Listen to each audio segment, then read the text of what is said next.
Okay, go back to what we were learning before about the dinim of milchiks and fleishiks, meat and dairy. So you learned that you have to wait 6 hours between meat to milk. Not only you have to wait 6 hours, you have to make sure it's a different meal. You have to say either bench or do bracha achrein or whatever. So now from milk to meat, so we learned even though many poskim hold, you can just rinse your mouth, eat something, wash your hands, and then you could eat meat right away.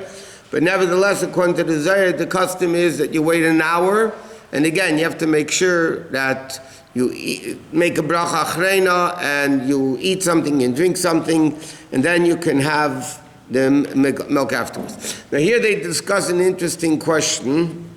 They talk about, when it speaks about rinsing your mouth and making sure your teeth are clean from the meat to the milk. So the question is, are you allowed to use non-kosher things to rinse your mouth or to brush your teeth? For instance, does toothpaste have to be kosher? Does mouthwash have to be kosher? Now, there are many mouthwashes, besides the one that say, kosher on it. But the question, B'chlal and Halacha, does toothpaste and mouthwash have to be kosher?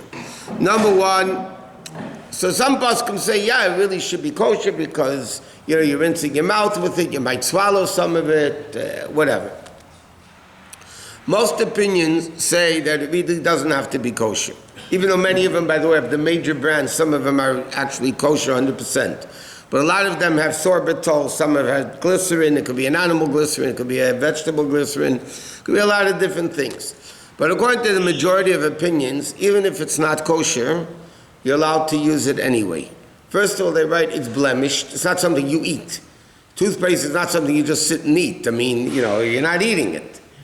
And you only keep it in your mouth and then you're spitting it out. You don't swallow, you swallow the taste, you don't swallow the actual thing. Yeah, but the taste is not necessarily trace. It depends. For instance, they write, different than this, most people say, for instance, that gum, if you chew gum, gum has to be kosher. Because in the gum, the taste of the gum might not be kosher, and that you're swallowing. A person halachically is allowed to chew on a piece of leather. You find a piece of leather, whatever. You're allowed to chew on it because it's not a kosher animal. I mean, the animal wasn't shechted, that's for sure.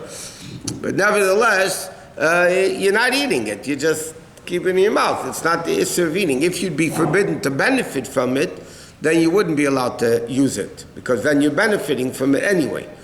But unless if you have, let's say, hypothetically, if somebody would have toothpaste or mouthwash with meat and milk in it, hypothetically, which was not the way it is, but then you wouldn't be able to rinse your mouth and brush your teeth with it because then you can't benefit from it, and that's called benefiting by rinsing your mouth. What?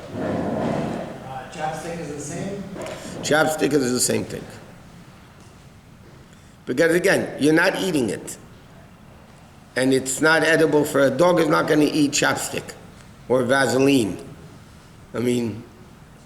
Most of them are not a problem anyway.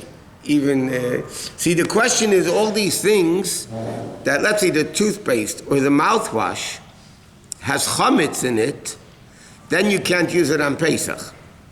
If there's chametz in it, you can't use it on Pesach, according to many opinions. Why not? Because again, you're benefiting from it.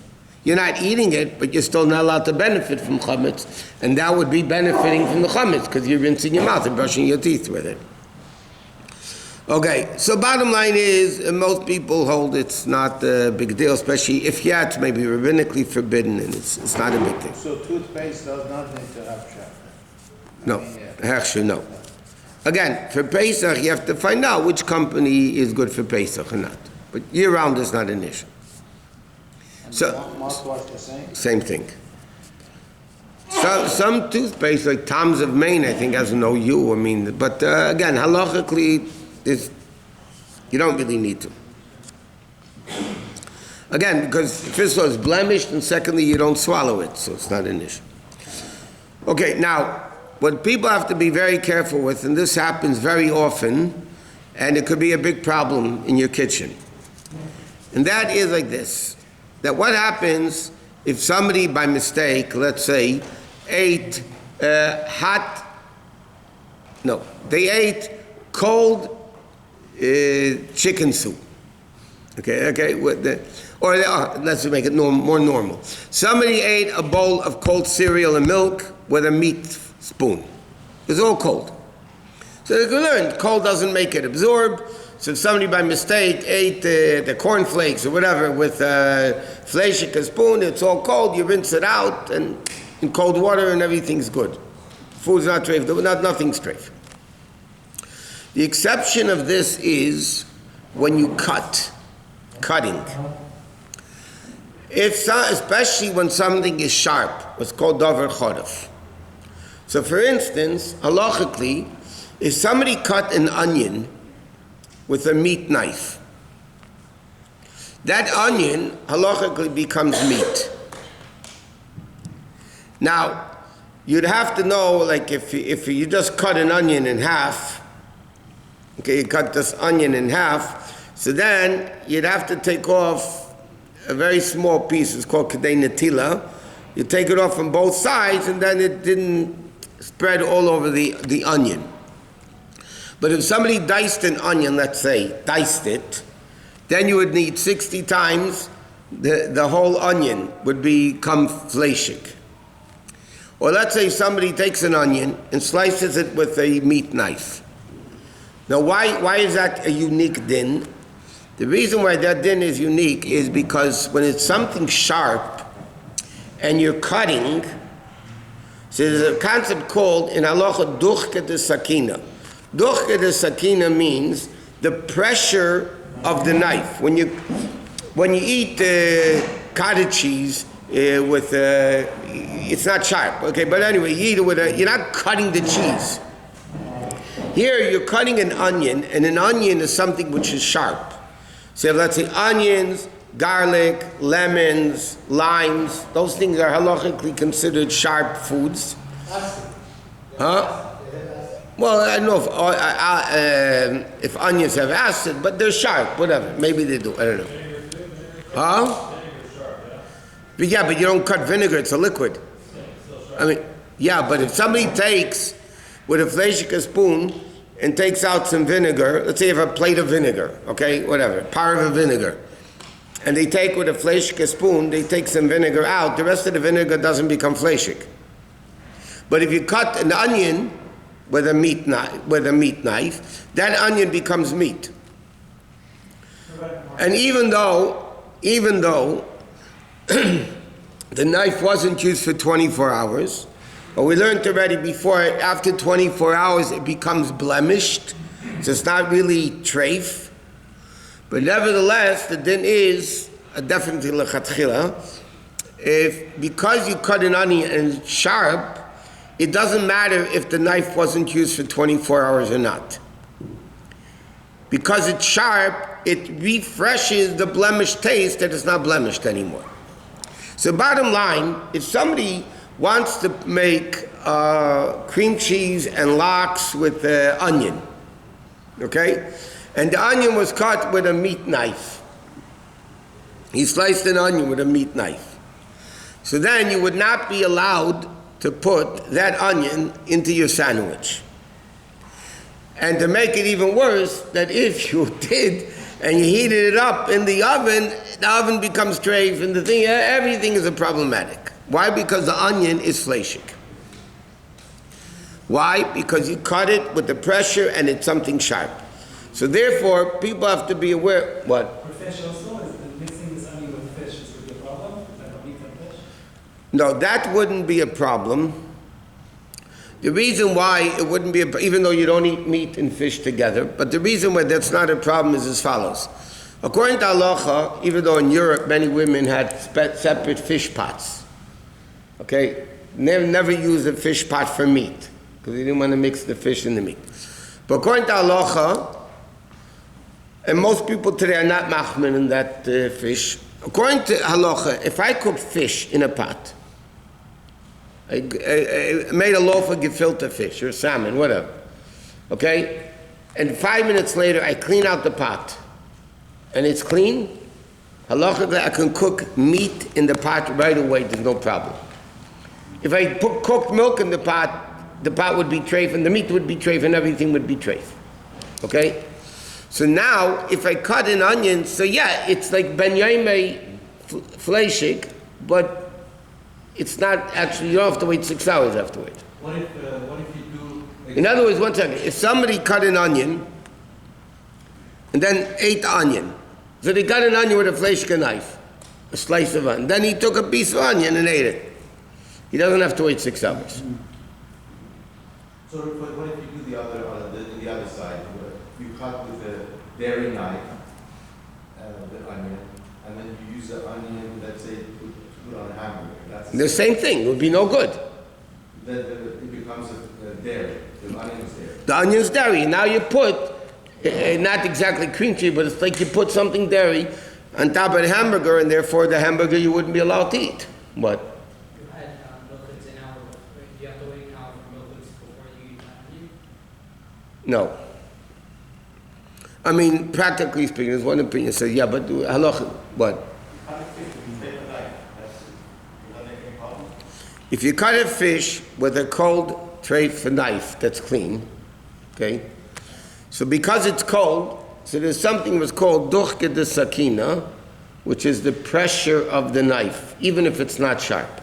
For instance, we're going off a little bit, but let's say I take a block of cheese, which is not sharp, regular, sliced cheese, but it's a block of cheese. And I take a fleishik knife and I cut it. Now, unlike if I just take a knife and take some cream cheese, it's not an issue because it's cold. But here, because of the pressure of the knife, something does become absorbed in it. Okay?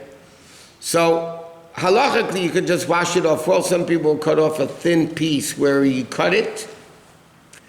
But now, what happens if somebody cut a block of cheese with a meat knife, but it's all cold? So because of the pressure of the cutting, some of the dairy went into the knife. And it's a fleishik knife. So how do you, so to speak, kasher the knife? So because it's cold, and it went in with pressure, so how does it go out? It goes out with pressure. So therefore, then you take the knife and you stick it 10 times into hard ground. Not loose, soft ground. Because again, when you stick it into the ground, that pressure is taking out the pressure of the cheese that went into the knife. How was sandpaper? Huh? Sandpaper does the same? No, yeah, it says ni'itza b'karka. You have to put it, so what halacha says you have to put it into the ground. What? What? No, an orange, like what? If somebody takes a fleishik knife and cuts an orange, it does not become fleishik. No. It's not sharp. No, it's not. That's what I'm saying. It's not because of the acid. Certain things in halacha are called sharp. Onions, garlic, lemons, limes, things like that. Ginger is davar chorif. What? Peppers also? Hot peppers are. Not a regular, green, blue, whatever, green pepper or red pepper. I'm saying give a hot pepper. Jalapeno would be a sharp food. To become fleishik, so then you couldn't do anything with it. You can't use it for anything else then. Okay, I want to learn halacha and Rambam. What? What? If the onion sauteed, it's a good point. If the onion sauteed, in halacha it says that once an onion is fried or cooked or something like that, it loses the charifus, it loses the sharpness, and it doesn't have the same din anymore. Because the fact is, it's not as sharp as it was before you cooked it. It's a whole different thing. Okay, the Rambam says now like this. These are the primary things in the Beis HaMikdash. There was the Kodesh HaKadoshim, that's where the Aron was, the Kohen Gadol went in once a year. There was the Kodesh, and that was right outside the Holy of Holies. Before the Kodesh was Makom Acher, another place, and it was called the Ulam. So when you went into the Beis HaMikdash, all the way in was the Holy of Holies. I'll say that was Kodesh HaKadoshim. That one was called the Kodesh. I'll say that was called the Ulam. And the three of them together, the joint name for all three is the Heichal. You make another boundary around the Heichal. Like the courtyard fences that were in the midbar. Any part that was enclosed in that barrier was called Chat, which was like the Chatzar of the Elmeid. That's called the Azara. So we know that when you first came into the Beis Hamikdash, there was the Azara. Now later we'll learn there was two parts of the Azara. There was Ezras Nashim, the women's section, and then there was the men's section. So the first thing you hit was the Azara, Ezras Nashim, then you hit the Ezras Anashim, the Azara, which it was called, and then you went into the Heicha Ulam, and then you went into the Kodesh, and then you went into Kodesh HaKadoshim. Machashin is no meise mein Kim Shivla Gautero, Benem Nakashim Edos Gerbach Zak Sovik